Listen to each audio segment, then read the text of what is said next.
49 GO తాత్కాలికంగా నిలిపివేస్తున్నట్టు ప్రభుత్వం చెప్పిన విషయం. అయితే దీనిపై ఆదివాసీ నాయకులు ఏమంటున్నారు?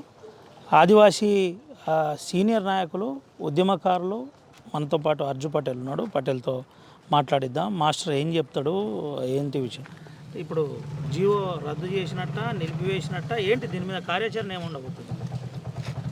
అంటే జీవోను తాత్కాలికంగా నిలుపుదల చేసిండ్రు. దాన్ని పూర్తిగా రద్దు అయ్యే వరకు మా ఉద్యమం ఆగదు. ఏదైతే కుమ్రం భీము జిల్లా అంటే ఒక చరిత్ర గల జిల్లా. కుమ్రం భీము పోరాటం వలన 5th షెడ్యూల్ యొక్క హక్కులు మాకంతా సంక్రమించినాయి. ఏదైతే దాంట్లో భాగంగా జల్, జంగల్, జమీన్, స్వయం పాలన అనే 4 నినాదాలతో ప్రాణాలు అర్పించిన చరిత్ర కుమ్రం భీము వద్ద ఉంది. ఏదైతే టైగర్ కారిడార్ పేరట, టైగర్ జోన్ పేరట ఏజెన్సీని, తర్వాత అక్కడి ప్రజల్ని తరలించడానికి ఏదైతే అటవీ శాఖ కుట్రని మేము తిప్పికొట్టడానికి సిద్ధంగా ఉన్నాం.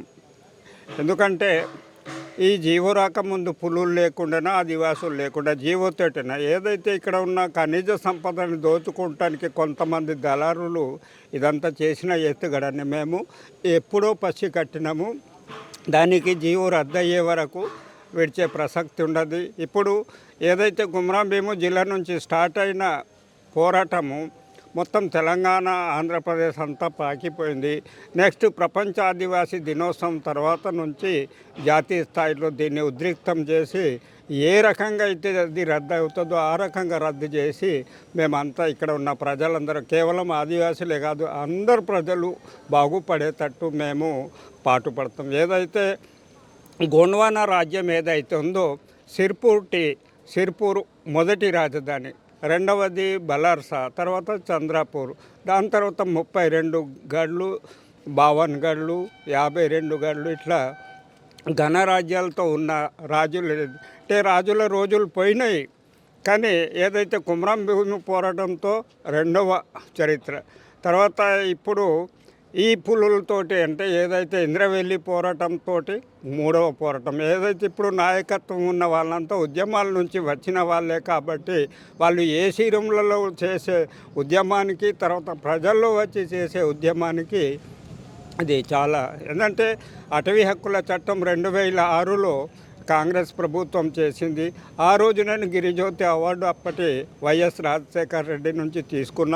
ఏదైతే పేసా చట్టం, అటవీ హక్కుల చట్టం, తర్వాత గ్రామ సభ, ఏదైతే ఎన్ఓసి లేకుండా, మా అనుమతి లేకుండా ఎవరు చేయడానికి లేదు. ఏంటంటే ఇక్కడ మా దురదృష్టమో అదృష్టమో కానీ ఇద్దరు కూడా ఈ జిల్లా అటవీ శాఖ మంత్రులు ఉండి మాకు వామన పాదం వేసింది. ఇప్పుడు వాళ్ళు రేపు తిరగలేని పరిస్థితిలో ఉంటారు. ఇప్పుడున్న నాయకత్వం కూడా దానికి ఒకవేళ వాళ్ళకు ఓటేసినట్టయితే వాళ్ళ మాట మీద నిలబడ్డట్టే వాళ్ళను కూడా మరి కుమ్రం భీము ఆశయ సాధనకు మా అంత బలగం గోండ్వానా రాజ్యం, తర్వాత మా ఊళ్ళో మా రాజ్యం అనే నినాదంతో రాజగోండ సేవా సమితి సిద్ధంగా ఉంటుంది. ఏదంటే రాజ్యాంగ పరంగా 5th షెడ్యూల్ ప్రకారంగా ఏదైతే మా ఏజెన్సీ చట్టం ప్రకారంగా, ఎల్టీఆర్ ప్రకారంగా మేము మా భూమిని రక్షిస్తాము, మా అడవిని రక్షిస్తాము, మా నీళ్ళను రక్షిస్తాము. దీన్ని రక్షించడానికి రాజగోండ మేము చట్టబద్ధంగా ముందుకు పోతాం. టైగర్ కన్జర్వేషన్ వల్ల ఎటువంటి హామీ లేదు, ఎటువంటి హాని లేదు, కావాలని ఇదంతా సృష్టిస్తున్నాను చెప్తారు. టైగర్ కన్జర్వేషన్ వల్ల ఎటువంటి హాని లేదని ఫారెస్ట్ వాళ్ళు చెప్తున్నారు. మీరేమంటారు దాన్ని? అంటే ఏదైతే ఆ చెప్పే డిఎఫ్ బచ్చగాడు, ఆయనకు దాని గురించి ఏం తెలియదు.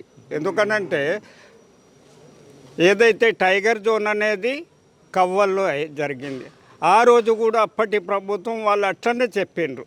చెప్పిన తర్వాత ఇవాళ ఎందుకు ఫారెస్ట్ క్లియరెన్స్ అవసరం ఉన్నది? 10 సంవత్సరాల నుంచి ఊర్లను ఎవరికి అభ్యర్థన లేదంటున్నా. ఎందుకంటే కేవలం 3 కిలోమీటర్లు ఆయన ఫారెస్ట్ క్లియరెన్స్ ఇవ్వకపోవడంతో రోడ్లు మంజూరైన వాటిని కట్టలేదు. పోనీ ఇప్పటి ప్రభుత్వం ఇందిరమ్మ ఇండ్లు ఇస్తుంది.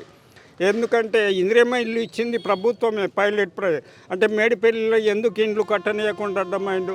తర్వాత కుక్కడేలో ఎందుకు గవర్నమెంట్ నుంచి ఏదైతే ఇది మన కమ్మరవం దగ్గర గుండెపల్లిలో అయిన వాటిని ఎందుకు ఆపుదల చేసింది?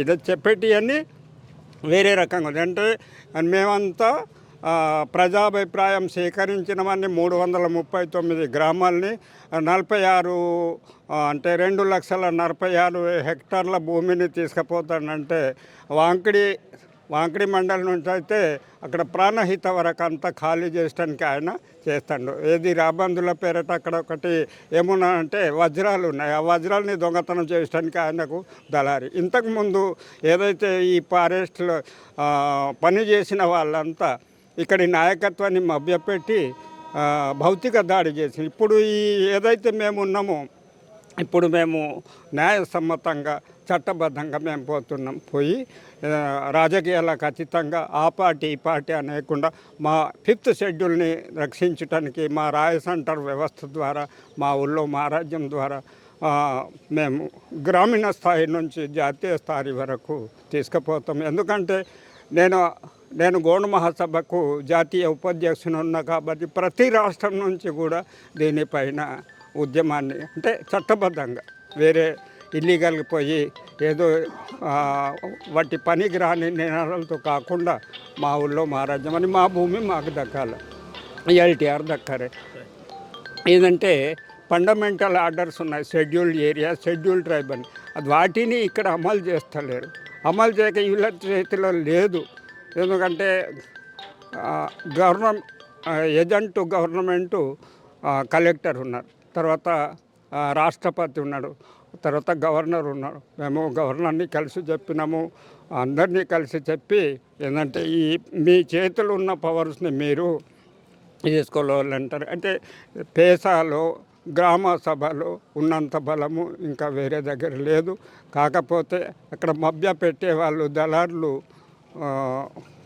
మోసం చేస్తున్నారు.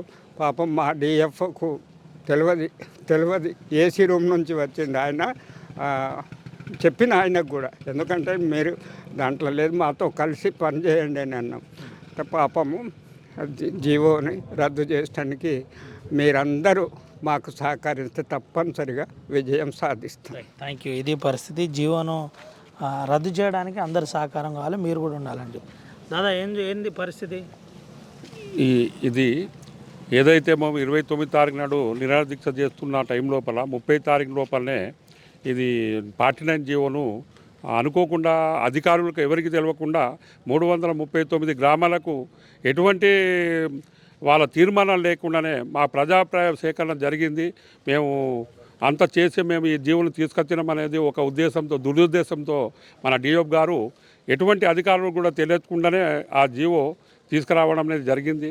ఈ పరిస్థితి లోపల మేము ఏం చేయాలో 5th షెడ్యూల్ లోపల ఏం చేయాలో అనే ఆలోచనతో ఉండే టైం లోపలనే మేము కలెక్టర్ ద్వారా అందరి ద్వారా తెలియపరిచి మేము మళ్ళీ యథావిధిగా మా గ్రామం లోపల వెళ్ళాలనే ఉద్దేశంతో ఒక రౌండ్ టేబుల్ ఏర్పాటు చేసినాం. ఆ రౌండ్ టేబుల్ ఏర్పాటు చేయడం వలన ఆ గ్రామాల లోపల వెళ్ళి పేసా చట్ట తీర్మానాలు చేసి గవర్నర్కు పంపాలనే ఉద్దేశంతో చాలా మట్టుకు కూడా ఆ పేసా చట్ట తీర్మానాలు కూడా చేసినాం.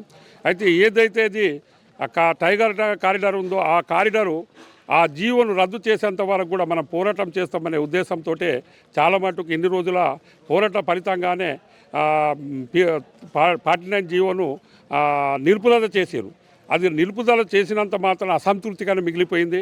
అది అసంతృప్తి కాకుండా ఆ జీవోను పూర్తిగా రద్దు చేస్తే మాకెంతో చాలా మంచిగా ఉంటుంది. కాబట్టి ముఖ్యమంత్రి రేవంత్ సార్ను కూడా మేము చాలా సంతోషిస్తాం. అతను రద్దు చేస్తాడనే నమ్మకంతో మేము గవర్నమెంట్ను కోరుతున్నాం.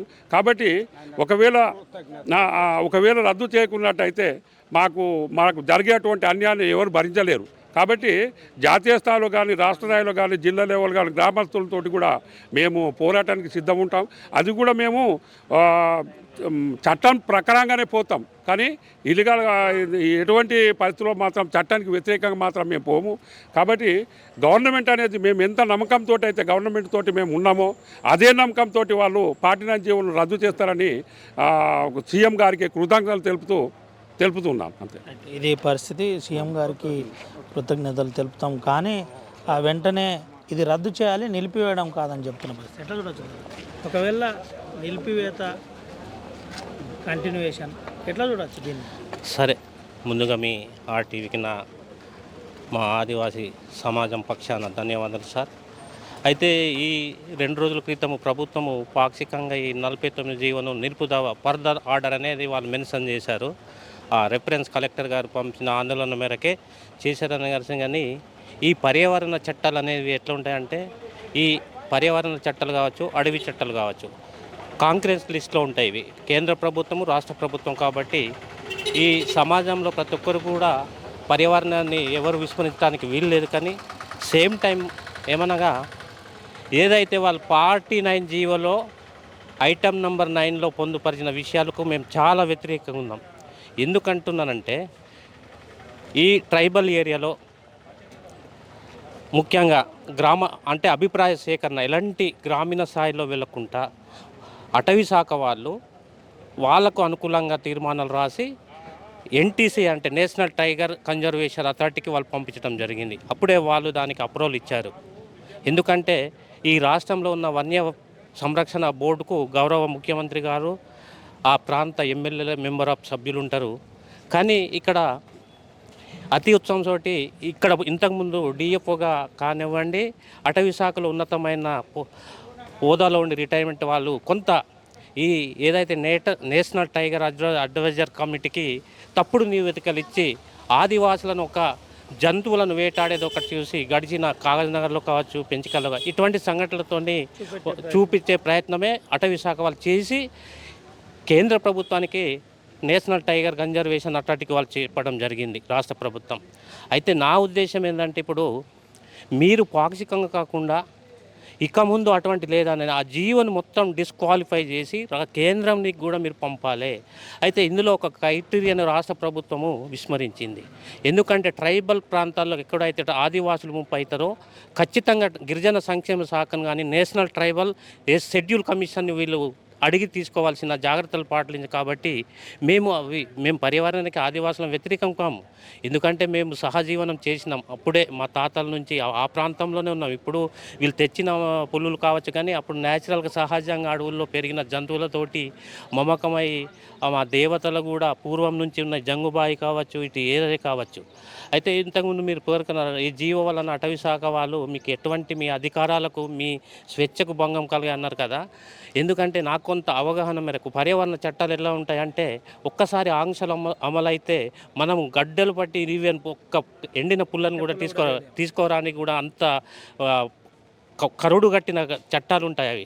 అంటే ఎందుకంటే పక్కనే మన తాడోబా ఉంది, మన రాష్ట్రానికి పక్కనే. ఎందుకంటే మేము ప్రత్యేకించి అక్కడ నా ప్రాంతంలో ఉన్న మా ఆదివాసులను తెలుసుకున్నాం. తరలించే ముందు ఒక మాట మాట్లాడతారు, తరలించిన తర్వాత కూడా వాళ్ళను పట్టించే నాదులు లేదు, మీకు అయిపోయింది అంతే. అదెందుకు బ్రదర్, మన కవ్వల్ టైగర్లో మొన్న రీసెంట్లీ బ్యాక్ వచ్చింది. సరి అయిన పునర్వాసం ప్యాకేజ్ ఇవ్వకుండా వాళ్ళకు పర్ఫెక్ట్గా ప్రాపర్గా బెటర్ కాంపెన్సేషన్ ఇవ్వకుండా మళ్ళీ మొండికేసి 2018లో అదే చట్టం ఏం చెప్తుంది 10,000 ప్యాకేజ్ అన్నారు. ఎన్టీసీ వాళ్ళు సిఫర్ చేసింది. కానీ ఇప్పుడు ఏమంటారంటే అదే ఏది ఉన్నదో ప్యాకేజ్ అంటారట. ప్యాకేజీ మనకు అవసరం లేదు. మనకు లైఫ్ లాంగ్ మా అస్తిత్వమే, మా కల్చరే వేస్ట్ అవుతుంది. ఈ ప్రాంతం నుంచి మేము కోల్పోతే మా ముఖ్య ఏంటంటే మా దేవతలు ఉన్నాయి. చాలా సంవత్సరాల నుంచి మా సాంప్రదాయం ఉంది. మేము ఆ ప్రాంతాన్ని వెనవేసుకున్నాం కాబట్టి అక్కడి నుంచి మేము వెళ్ళిపోవటానికి సిద్ధంగా లేము. మరి అట్లాంటప్పుడు మేము అటవీ జంతువులను వేటాడడం, మాకు కూడా మానవత్వం ఉంది. మేము అటవీ ప్రాంతంలో ఉన్నంత మాత్రాన. కానీ ఎవరైతే ఈ అటవీ శాఖ వాళ్ళు ఉన్నత అధికారులు రిటైర్మెంట్ వీళ్ళే నేషనల్ టైగర్ కన్జర్వేషన్ అథారిటీకి తప్పుడు సమాచారం ఇస్తారు. చిన్న విషయాన్ని కూడా భూతదనం చేసి ఏదో ఒక జీవోలు ప్రభుత్వాలను మెప్పించే ప్రయత్నం చేస్తుందని నేను బండగుట్టి చెప్తున్నా. ఎందుకంటే మనకు వార్తాపత్రిక సిరీస్లు వచ్చినాయి, కాగజ్నగర్లో కావచ్చు, పెంచికల్లోపేటలో కావచ్చు, అటు ఏదైనా కానీ ఎక్కడన్నా అది వాళ్ళు ఎవరైనా స్మగ్లర్ చేసినా కానీ ఆ ప్రాంతం ఉన్న ఆదివాసుల మీదనే ఆ నేరాలను మెప్పించే నెట్టే ప్రయత్నం చేస్తున్నారు. ఆ విధానాన్ని మానుకోవాలని నేను మీ ఆర్టీటీ ద్వారా అటవీ శాఖ వాళ్ళని ప్రభుత్వాన్ని కూడా కోరుకుంటున్నా. మేము ఈ 49 జీవో ఏదైతే ఉందో 9వ ఐటెంలో ఉన్నదైతే అది తప్పుడు అసత్యాలు. ఆ జిల్లా అటవీ అధికారి ఎప్పుడు గ్రామంలో రాలేదు. అది మేము మొన్న గౌరవ ఈ రాష్ట్ర గవర్నర్ గారికి కూడా ఆ విషయం మీద చాలా క్లారిటీగా మేము చెప్పడం జరిగింది. వారు కూడా స్పందించి షెడ్యూల్ ప్రాంతాల్లో ఖచ్చితంగా ఆదివాసీ గ్రామాల్లో పేషా గ్రామ సభ తీర్మానాలు ఉంటేనే మీరు ముందుకెళ్ళాలనే ఒక స్పందించారు గవర్నర్ గారి. దాని ప్రకారం మేము గడిచిన 15 రోజుల నుంచి గ్రామ సభలు చేసి ఆ గ్రామ సభ కమిషనర్ గారికి పంపించే కార్యక్రమంలో ఉన్నాము. అందుకనే ప్రభుత్వం కూడా పునరాలోచించి ఏదో పాక్షికంగా కాకుండా శాశ్వతంగా మాకు భూమి మూడే కుమ్రం భీము గారు ఏమన్నారు, జల్ జంగల్ జమ, ఈ 3 వనరుల మీద విడదీస్తే మా బతికే చేపల లెక్క అవుతాయి మైదాన ప్రాంతాలు. కాబట్టి మా అస్తిత్వం ఆ 3 వనరుల మీద ఉంది. కాబట్టి ప్రభుత్వం పునరాలోచించి దీన్ని శాశ్వతంగా ఏదో పాక్షికంగా కాకుండా ఇప్పుడు ఏదో కొంత అనే ఇప్పుడు ఇంతకు పెద్దలు మాట్లాడారు, అలా కాకుండా శాశ్వతంగా ఉండి మాకు ఈ భారతదేశంలో ఉన్న ఉన్నతమైన పార్లమెంట్ 2006 అటవీ చట్టంలో ఏం పేర్కొన్నాయో చిన్న అటవీ ఉత్పత్తులు కూడా మాకు హక్కులు ఉన్నాయనేది పేర్కొన్నది. కాబట్టి ఆ హక్కులను కూడా వీళ్ళు జిల్లా అధికారులు ఉల్లంఘిస్తున్నారు. కాబట్టి వాళ్ళ మీద కూడా మేము అట్రాసిటీ కేసు ఎందుకు పెట్టకూడదో మీ ద్వారా నేను వేడుకుంటున్నా. ధన్యవాదాలు. ఇది పరిస్థితి. ప్రధానంగా జీవో నిలిపివేయడం కాదు, రద్దు చేయాలి. రద్దు చేస్తేనే మేము హర్షిస్తాం, సంతోషంగా ఉంటామని చెబుతున్న పరిస్థితి. మా హక్కులను ఫారెస్ట్ అధికారులు కొంతమంది హరించే ప్రయత్నం ఇంకా జరుగుతుంది. మాకు ఇబ్బంది ఉంది. దీనివల్ల ఒక పెను ప్రమాదం ఉందని చెబుతున్న పరిస్థితి. తాడోబా లాంటి ప్రాంతాల్లో ఇప్పటికే మేము తెలుసుకున్నాం, చాలా ఘోరంగా ఆ ప్రాంతాల ప్రజలు, ఆదివాసీలు జీవిస్తున్నారు. ఇప్పుడు కవాల్ టైగర్ జోన్లో కూడా ప్యాకేజీల పేరుతో ఎంత ఇబ్బంది పడుతున్నారో ప్రత్యక్షంగా మేము చూస్తున్నామని చెబుతున్నారు. వందల సంవత్సరాల నుంచి మాకు పర్యావరణానికి ఇటు జంతువులకు ప్రత్యక్షంగా కలిసి ఉన్నాం. మాకు ఎటువంటి ఇబ్బంది లేదు. ఈరోజు ఏదో కొత్త పులులు, వీళ్ళు సాదే పులులు తీసుకొచ్చి పెంచుకున్న పులులను తీసుకొచ్చి వదిలిపెడితే మేము ఎట్టి పరిస్థితిలో భయపడం. మాకు మా ప్రాంతాల్లో ఉన్న 5th షెడ్యూల్ 6th షెడ్యూల్లో ఉన్న నిబంధనలు ఏదైతే ఉన్నాయో అవి వర్తించే విధంగా చూడాలి. ఇదే పరిస్థితి ఉంటే రానున్న రోజుల్లో ఉద్యమాలు ఇంకా తీవ్రతరం చేస్తామని చెబుతున్న పరిస్థితి. ప్రపంచ ఆదివాసీ దినోత్సవం తర్వాత ఇది జాతీయ ఇష్యూగా మార్స్తాం. ఖచ్చితంగా మా ఉద్యమాన్ని తీవ్రతరం చేస్తాం. ఈ జీవో రద్దయ్యేదాకా పోరాటం చేస్తామని చెబుతున్న పరిస్థితి కనబడుతుంది. సుమంతో రవినాయక్, RTV, హైదరాబాద్. తెలుగులో న్యూస్ కి ఫాస్టెస్ట్ యాప్ ఇప్పుడు టోటల్లీ న్యూ అవతార్లో జస్ట్ 5 సెకండ్స్ లో కంప్లీట్ న్యూస్. సోషల్ మీడియాలో ట్రెండ్స్ కి one stop solution. Live TV app voice search option తో ఇప్పుడే డౌన్లోడ్ చేయండి లేదా అప్డేట్ అయిపోండి. యాప్ లింక్ డిస్క్రిప్షన్ లో ఉంది.